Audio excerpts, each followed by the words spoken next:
Hello and welcome to Untwisted Threads. This is Drops Melody. The 71% alpaca, 25% wool, 4% polyamide yarn features 23 colors. The colorway that we chose is sadly discontinued and is called Mustard. This 50-gram skein with 140 meters or 153 yards works up as a bulky weight yarn. The suggested gauge on a US 11 or 8mm needles is 12 stitches and 14 rows per 4 inches or 10 centimeters. For our swatch, I'll be using a 4.5mm needle size.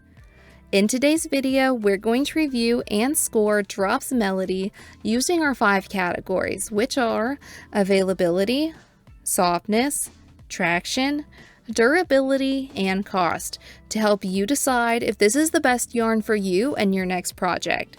Stay tuned until the end for a few pattern recommendations as well. Would you like to feel a sample of our top picks out of over 100 yarns that we've reviewed on this channel? Click the link below to get your first month's free specialty yarn card, knitting patterns, and more. Let's get started. For availability, we give Drops Melody a score of 3 out of 5. You know, for how popular this Norwegian-based brand is, their yarn just isn't super available here in the United States, but there are options.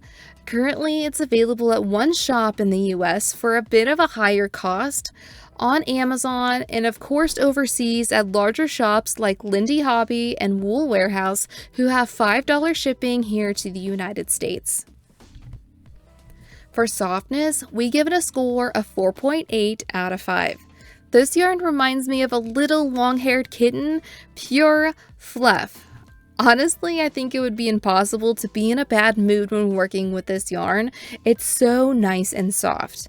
It seems like a very thick version of a Surrey alpaca that works as a standalone yarn.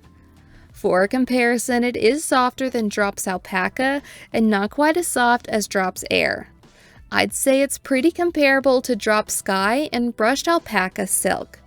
For a micron count or softness scale rating, we'd estimate it to have a score softer than merino at say a 17. Not quite a cashmere, but pretty darn soft. Unlike mohair, in which the fibers tend to stick out straight away from its core, this one is a lot more rounded in shape. If you're sensitive to wool yarns, or more specifically alpaca, you shouldn't have any issues with wearing this yarn. However, I absolutely recommend you making a swatch with it first and trying it out before you make an entire garment with it. When I was working with it, there was no irritation in sight on my sensitive skin, which was great.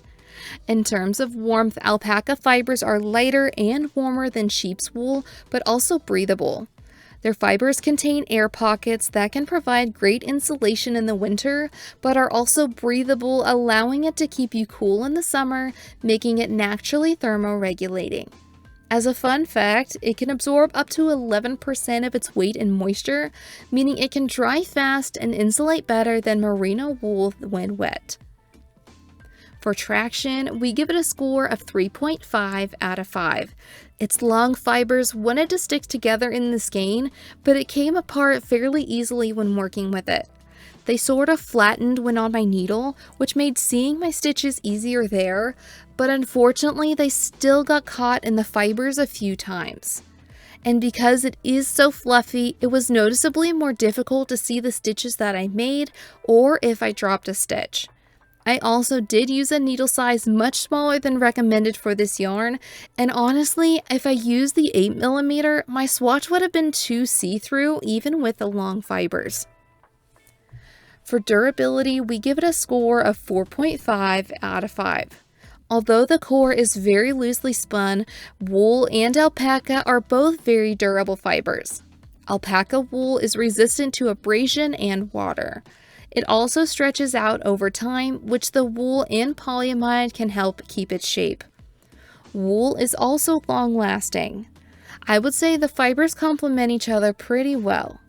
When it came to the stress test, the long fibers stuck together horizontally and stuck up even more, but no pill balls formed. For cost, we give it a score of 4.1 out of 5.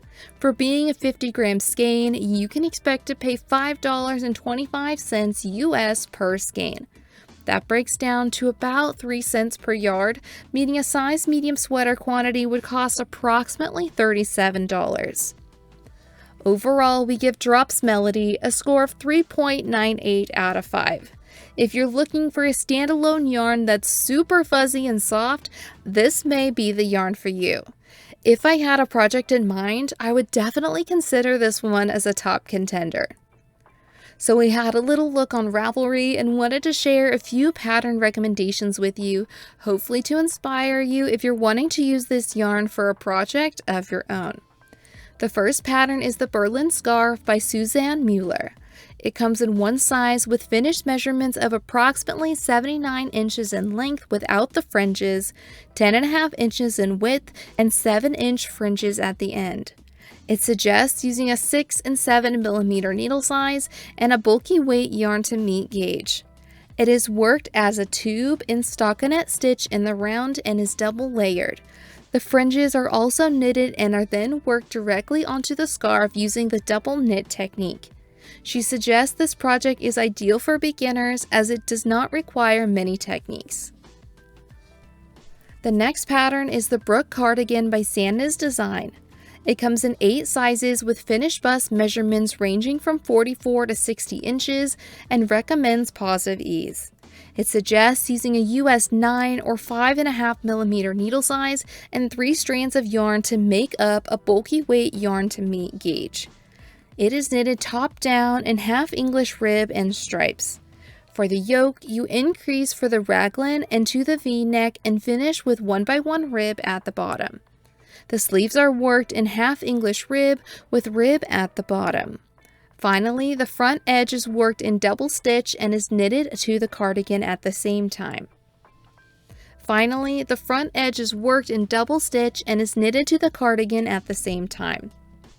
The last pattern is the Tromsø Hoodie by Sisu Knitwear. This free pattern comes in one size with finished measurements of 15.7 inches in length and 20.5 inches in circumference. It suggests using a US 10 or 6 millimeter needle size and 2 strands held together for a super bulky weight to meet gauge. The rib is worked on a circular needle while the rest of the hoodie is worked back and forth with stockinette.